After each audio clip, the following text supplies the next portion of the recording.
Hey, buddy. What's happening, brother? Not much. Just watching more hockey last night. I know you're not. You're watching the NBA instead. I'm just glad you're not watching Bridgerton anymore. Tell you the truth. I was never watching Bridgerton. I was asking you if you were watching Bridgerton for the 100th time, all right?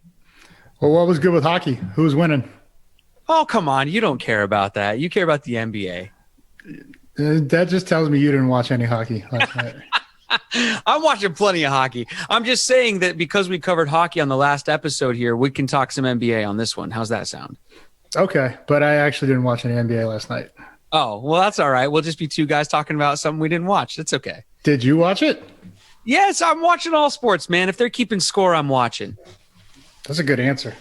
I saw part of Brooklyn, and then I missed the ending, which was amazing, I guess. And then I watched the Clippers, who were getting just smoked, and I turned it off at half. And then they came all the way back. Yeah. Well, we'll save it for the end of the show. We'll make some picks and some predictions and get into the world of the NBA. Okay. All right. But for now, in the cold open here, I was going to ask you because the NFL on CBS Twitter account put out this thing that said, I think it said like the hardest hit ever in the NFL was blank or something like that, like fill in the blank, And the Seahawks Twitter account sent back a picture of what I've got in my Zoom background, which is of course, Bam Bam Cam Chancellor blowing up Vernon Davis, which I think is a great answer to that question. You got an answer to that question? I mean, he had so many, is that even his best one? I don't know. I mean, as far as being like a super, because it was clean, not a penalty or anything like that. There was two that come to mind that were penalty, or one that comes to mind as a penalty. I think it was an interception return, and Cam peeled back and then got the tight end, and that poor guy had to be helped off. Yeah. Some of his in college too. I YouTubed after this tweet I saw. I YouTubed some Cam Chancellor highlights and some of those old ones at Virginia Tech too. Oh yeah, absolute beast. Yeah, totally. What's the hardest you've ever been hit? That I've hit someone, or that I've been hit? No, that you've ever been hit in your life. Do you remember the hardest hit you ever took? Why couldn't we go optimistic and like, hey, who's the hardest hit you had? Because I've asked you that before on the show. Let's see. There's a lot of them. Mike Sellers comes to mind. Have I ever told you about Mike Sellers? I don't know. It's like 6'3", 275, and can move. And he's coming on a crack toss. And I alert Deion Grant and Leroy. I think it was the playoffs. I'm like, hey, crack toss. Here comes the crack. So when the guy motions down into the box, he's going to take out the nearest defender. Usually it's a flat guy, right? So that was Deion. He goes right past him, goes right past Leroy, and just rolls me up under like the backside guard. And I mean, it was so quick that I was just like, what the hell just happened? But I knew I was still in a football game. I bounced up, and the guard or the tackle that fell over me, because, I got knocked into him, like he was looking at me, and I was just like, yo, man, that shit was weak.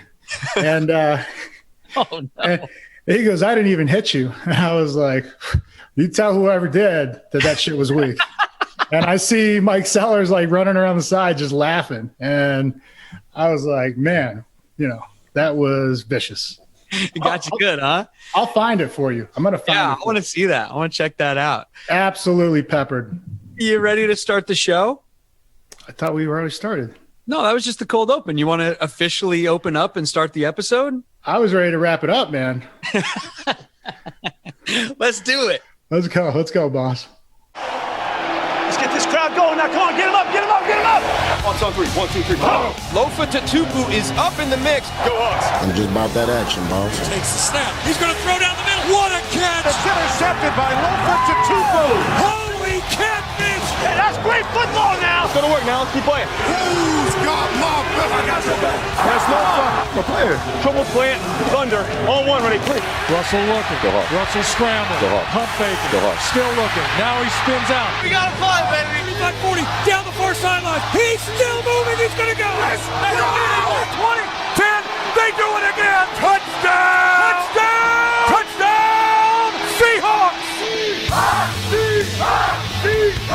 Seahawks podcast on the Believe Sports Network and on Brinks TV and everything. Shout out to everybody. Thank you for how awesome we look now, and thank you all for joining the show. If you guys got thoughts, questions, comments, or anything like that, you can send them into our social medias at Believe in Seahawks. We have changed the social media handles, Lofa, but all the followers are still there. The accounts are all still the same, but we changed the handles. It's now at Believe in Seahawks, spelled the right way, spelled the Believe way, BLEAV, and then IN, and the full word Seahawks. It's that on any social media. Or as always, you can hit us up on the email, seahawkspod@gmail.com. That's seahawkspod@gmail.com. On this episode of the Seahawks podcast, what the F Seahawks.com. You guys really duped me. Also, Aaron Rodgers drama as the Packers turn. And like I said, we're going to tell you who's going to win the NBA Finals. I'm Seahawks superfan Brett Davern. He's Seahawks legend Lofa Tatupu. Let's start the show here, man. All right? Let's do it, brother.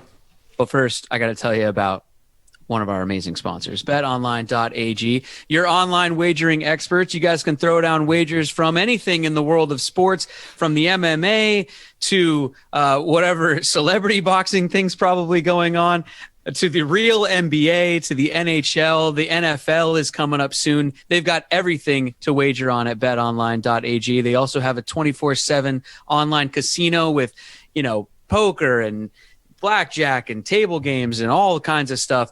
When you sign up at betonline.ag, use our promo code Believe, BLEAV, and you get a big welcome bonus over there at betonline.ag. BetOnline, your online sportsbook experts. All right, Lofa. Let's jump right into the Seahawks and Seahawks.com and how they completely blanked me on the last episode of this show, because you asked me if Russell Wilson was at OTAs or not. And I said, I think so. There was a picture of him in shorts and his red jersey out on the field. Well, him and half the team were skipping OTAs, but Seahawks.com on their story about OTAs had a picture of him in his shorts on the article. So I just assumed he was out there. I just want it to be known that they duped you, not me. Sorry, partner. Because right. I said, I'm pretty sure he wasn't there for the first week or whatever. And it turned out, I think it was 6, right? A bunch of the starters weren't there. Picture's worth 1,000 words, I guess. I should have probably read the article, even though I did go back and read it, and it doesn't mention that Russell's not there. But anyway, whatever. I was tricked by them. So minor details, I guess, right? He's there now, though. Well, how do you feel about it, right? Because, you did have a problem with Aaron Rodgers not being at OTAs and minicamp. So how do you feel about this one? First of all, I don't have a problem with anything Aaron Rodgers and the Packers are doing over there. I just like to laugh at it and watch it. There was the picture, by the way. We just had it up on the screen. That's the picture that was on Seahawks.com. Also, kind of a funny look on Russell's face in that picture. I don't know. Anyway, I feel fine with him missing the OTAs now that I know that it was him and like half the team, and it doesn't really seem like that big a deal, especially because it seems like the drama with him is behind us. Now, we'll get into Aaron Rodgers even more here in a second, but as it pertains to Aaron Rodgers, I think it's because he's going through all the drama with the team that people might care or not whether he's at OTAs, But, it's funny that no one read into Russ not being here as being unhappy, though, did they? So, and we did have that drama that we talked about earlier in the offseason. But there were some quotes from, I think, was it Bobby's press conference that, alluded to there's not a problem. And then Russell even came out and said his relationship with Pete and the Hawks is the best it's ever been. Yeah, I believe Russell's quote from a few days ago was, if I had it my way, I'd be a Seahawk for my entire career. I'm paraphrasing, but something to that effect. And he's really trying to put this kind of off-season drama behind him and squash it and everything. And it's got to be, one, because maybe there was nothing there, like they're saying, but also, two, he's gearing up for the season, right? He's ready to win. He can't be focused on that kind of stuff. Yeah, end of the day, you got to be a pro. And, whatever's going to happen. You just got to stay zoned in on the task at hand, and that's winning. Well, they're all out there now at OTAs, and, come on, Seahawks.com. Help me out a little bit. All right, moving on. Jordan Brooks, man, going into his second year. I mean, getting a full offseason this season, because let's not forget, they had a very truncated offseason workout schedule and all that last season. They just jumped straight into training camp. So for second-year players coming in, that's got to be huge, right? And Jordan Brooks, they're doing articles about him out there. It looks like he's ready to kind of take on a bigger role on this team. How do you feel about that? What do you think about the young guy?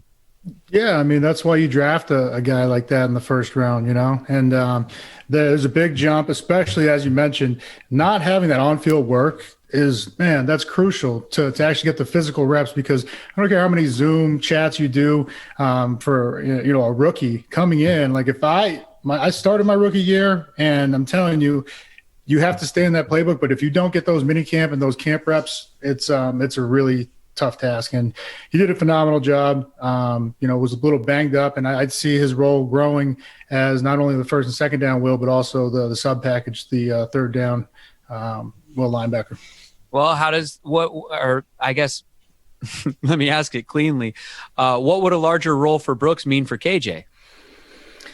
Well, we'll see. I mean, they were still, implementing or putting Brooks in a little more towards the end of the season, and just in that sub package. So I don't know. And the KJ's a guy that he won't complain about any role he's given. He got his position switched in his 10th year after two of the most productive seasons he's ever had, and he just went out there and was a true pro. And so I hope we get him back. As I'll say that every podcast until we do get him back, because the leadership factor, man. And even Bobby alluded to it too. He said it's been a little weird not having KJ out there, and we'll see how it plays out. Yeah, I'm not ready to take a deep breath until the ink is wet or dry on that contract, man. We got to get that done. He's a fan favorite. It would hurt so much to see him in another uniform, just from a pure selfish standpoint from me as a Seahawk fan. KJ Wright must and always should be a Seahawk. Absolutely. Moving on here. Shout out to the Olson family. I mean, Greg Olson, who was here playing tight end for us for only that brief amount of time, but once a Hawk, always a Hawk, in my opinion. And the guy's a legend, probably future Hall of Famer. His son, TJ, was born with like a congenital heart defect, and had lived his entire life so far, the 8 years of his life, with a modified heart. But recently, a donor became available. Young TJ underwent this heart transplant. He's doing really well. There's been a lot about it on social media, a lot of goodwill, obviously, going towards the Olson family. And I just think, we're both dads. I can't even imagine going through that, and just want to, give a shout out to the little guy and just sort of update everyone on his status and everything like that. He's doing well, and it's good to see.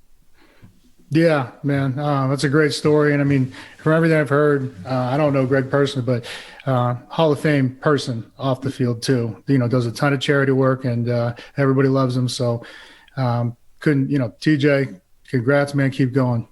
Yeah, absolutely. It's cool. Just the times we're living in, that medicine can do things like this is really cool. And the connection that you guys have as players and stuff with the children's hospitals and doing all the work with kids and stuff all the time like that. And I don't know, it's cool for fans to see all that. I mean, I know this is his kid and everything like that, but it's just, you guys are just, I don't know. It's cool what you guys do for kids all the time and stuff like that. Brother, we got a new sponsor here on the show. Have you ever heard of Moink? Yeah, they're awesome. He put up the rock and roll hands for those of you listening on the radio. Join the Moink movement today. Go to moinkbox.com/believe, BLEAV right now. And listeners to this show get free bacon for a year with every box ordered. Did you hear me, Lofa Tatupu, and everybody listening out there? Free bacon for a year from moinkbox.com. It's listen, these guys have meat. There's no other way to say it. They have the best meat on the internet, and they want to give you their meat, and you should be buying their meat. So go to box.com/believe, BLEAV, and get your free bacon for a year. It's spelled MOINK and then box.com. So MOINKBOX.com/BLEAV and get free bacon for a year. What a sponsor, Lofa, huh? Deal of a lifetime right there. Dude, bacon makes everything better. True or false? Very true. Yeah. So head on over to moinkbox.com, everybody.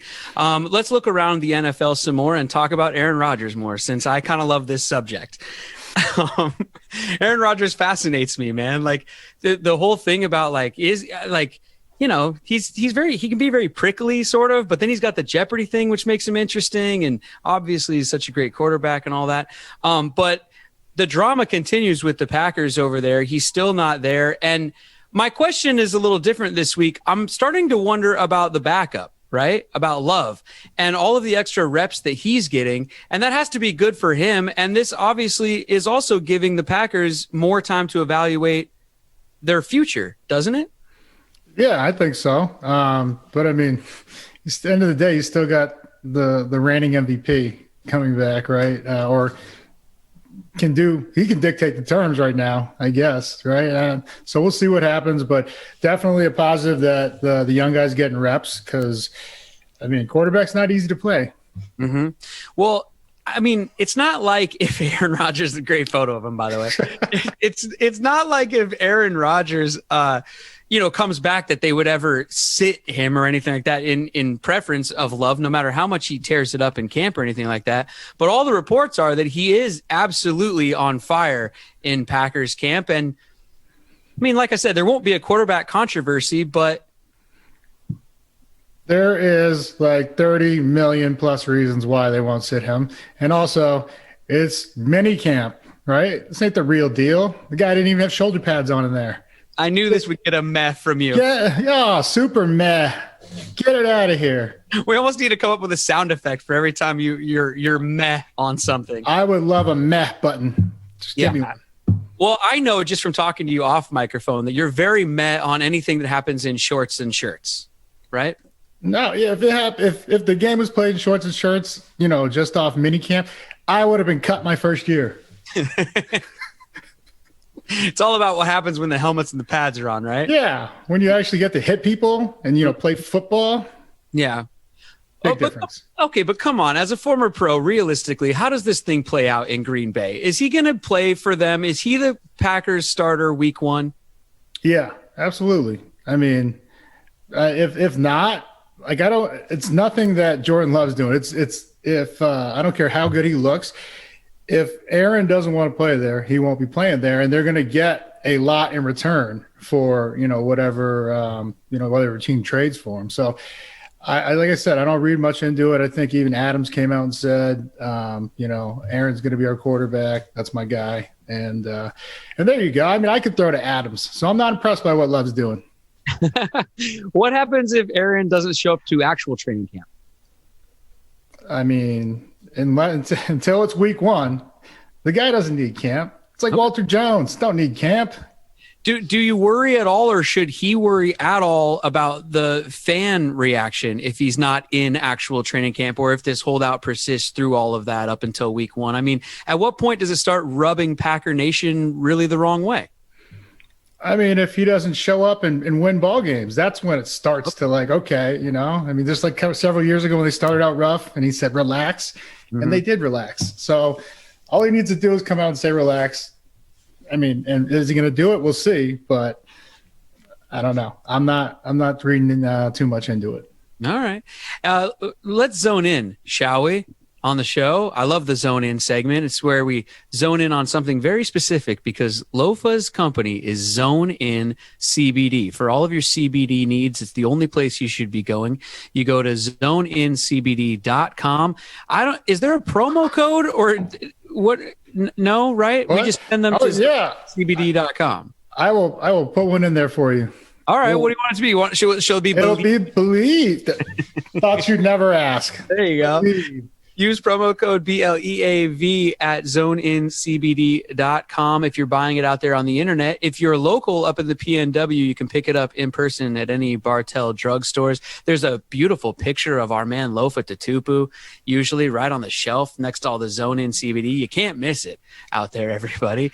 They got the powders, the creams, the capsules, the oils, whatever you need for CBD. It's Zone In CBD. And now, Lofa, get excited because let's zone in on the NBA. Oh, let's do it. Let's do it. Who you got, man? I mean, we got 4 teams left out there. These series look like they're going to be kind of fun. Nuggets, Suns, Clippers, Jazz, Nets, Bucks, Hawks, Sixers. Should we go through one by one? You watching the Nugs Suns series? No, the Nets are winning it all. I'll make this quick for you. Okay. I was going to give you a whole segment. You just want to plow right through it. I mean, it was last night was an anomaly that they got held under. What is it? The first time all year they've scored under 100 or 90 points, something like that. I mean, that's the kind of effort. Okay, now this is where I am. You know, it's tearing at my heartstrings because defense wins championships. But now when you have like 4 MVPs on one team, you know, with Irving, Durant, and Harden, it's like they can't all be off like that again. Like even one of them's going to go for 50. Probably Durant next week or tomorrow, and he's averaging 32 points a game. Is that good? Playoffs. Is that something you might be interested in? Yeah, man. Oh man, do you like that sort of thing? Durant, because we drafted him up there in Seattle, right? And no matter how much our hearts were ripped out when the Sonics left, and it still leaves this big empty hole in my chest. I can't stand it, but it's not his fault, right? As the player. And I love watching Durant play. I've never held it against him that the Sonics left or anything like that. And I think we still get to claim him as Seattle sports fans. So watching him dominate is fun for me. It is, man. He's a beast. I mean, and then Harden, I still haven't forgiven Kyrie for what he did to my Celtics, but he is a beast. What do you think about the super team kind of thing? Because this is a real NBA thing. It started years ago with maybe the Celtics were the first one, then the Heat and all that. I mean, is it good for the game? I mean, it's good for the entertainment of it. To watch is fun. I mean, it seems like it's happening. And I mean, I guess you got to be in the circle of trust. Like you got to be friends with those guys off the court and, or have enough chemistry where you're like, okay, we should team up and join the Nets. I mean, because that's it. After the trade or before the trade deadline, they got Harden over there, Griffin. I mean, I guarantee you they all hang out in the off season. Was it just like the banana boat back in the day? The picture of LeBron and his guys hanging out, vacationing. Yeah. I mean, that only helps the chemistry on the court if you guys are buddies off the court. Yeah. What about having all these kind of smaller market teams being the ones that are left is sort of interesting, right? You got the Denver Nuggets, which, Denver's a big city, but it's not New York or whatever. You got Phoenix Suns, LA, but the Clippers, not the LA Lakers. And then, Brooklyn Nets, which is New York, but it's still Brooklyn, the Brooklyn Nets. It's not the New York Knicks, Milwaukee Bucks, Atlanta Hawks, Philadelphia 76ers. I mean, Philly's really like sort of the name brand that you would expect to be there still. The other teams, it's interesting how it's kind of shaken out this year, right? No Boston, no Lakers, no Knicks, even though the Knicks haven't been there in forever. Yeah. Sick burn, by the way. But I mean, you bring up a good point is, what if they, up the salary cap for smaller market teams to get those players? So, I mean, people would be going to the Knicks, right? I mean, and that's not a small market, but I'm just saying since nobody's, chomping at the bit to go up there, it's just like, hey, how do we help, raise viewership over there? So I don't know. But even like think about Toronto. They just won it and, Kawhi takes off. Yeah. And it's like, man, I think that if he stayed there, I think they had another at least year or two run to get at least to the title game. I don't know if they win it all, but. Who do you think Brooklyn's going to play in the finals? Who comes out of the West? Do you think CP3 is able to take the Suns all the way there? Man, it's impressive what he's doing. Right? I mean, that game he had the other night, I think it was 17 assists, no turnovers. Do you know I guess it's not impossible, but do you know how hard that is? Like if he did it, it's not impossible. But every team, CP3, and then, he's not in the playoffs anymore, or he's in the playoffs this year, Jimmy Butler. Those are two guys that I respect the hell out of, because everywhere they've gone, that team has gotten better. And a couple of times the teams that they've been on have gone from not making the playoffs to in the playoffs. So, shout out to them. That's incredible. Absolutely. You hear the news that, like, Chris Paul signs with Phoenix. On the day he signed with them, you're like, what? Why? And then all of a sudden, look at what they're doing. And, it's but really- then I think he just opted out of $44 million for next year. I mean, crazy, right? He's like, I'm good. So I wonder where he's going to go. Wow, amazing. What do you think? Quick thought on Jokic being the MVP. It seems like the clear choice this season. More like Jokic. No, I don't. Yeah, he's going to win it, right? I mean, he did win. He did. Oh, did he? Yeah, that's what I'm saying. Are you good with that? That seems about right. Yeah, he's a beast. Mm-hmm. I mean, the only other guy that could have got it was Curry, but then not making the playoffs is what hurt his chances, because what Steph was doing this year was unbelievable. Do you think they should wait until after the playoffs and finals to name the MVP? Is it weird? Because they do they do this in all sports? This is how they do it in all sports, isn't it? Yeah, it's almost kind of like the Pro Bowl in football is announced after week 12. So it's like not even whoever had the best season, it's whoever had the best 12 games to start. 12 games too, yeah. Yeah. So, and then, baseball, Major League, the All-Star break is right in the middle of the season. So whoever starts the fastest, that's who's going to make it. I'm sure there's All-Stars that, they tank the rest of the season after that game. Yeah. Last thing here, actually, let me take a break or a pause. Well, that's about all I have for this show. We should probably wrap it up. You got anything else to add in? Yeah. So my guy, Jordan Babineaux, Big Play Babs, released his book, Pivot to – I got another shot right there. Yeah, there you go. Pivot to Win. Nice. I bought it. He also gave me a copy. I need him to sign it. Incredible, just about leadership and, everything he's done. He's won on the field and then off the field. And another shout out to him because this weekend he graduates from Seattle U with his MBA. Wow. The Red Hawks. Good for him. Is that who they are? Yeah, right on. Pretty sure. I have a thing for college mascots, and I'm pretty sure I'm right about that one. It's close. Anyway, congratulations to Big Play Babs. Cool. And everybody, go pick up his book out there. You can buy it wherever you buy books, get online and all that. Pivot to Win by Jordan Babineaux. Wow. Awesome. Good for him. Cool. Let's wrap up this episode of the Seahawks podcast, all right? Let's do it. Cool, man. Thanks for listening out there, everybody. You guys can subscribe, comment to the podcast on any podcast app. We do appreciate it. Also, hit us up on any social media at Believe in Seahawks, BLEAVIN Seahawks. Hit us up on the email, seahawkspod@gmail.com. Lofa, let's break it down, man. What do you think? What do you got? Big Play Babs. Yeah. My guy. Good to me. Lead us through it. All right, Big Play Babs on 3. Congrats, my brother. Well, you don't have to say congrats, my brother. Just say Big Play Babs. Big Play Babs on 3. 1, 2, 3. Big Play Babs. Congrats, my brother. I knew you were going to do that.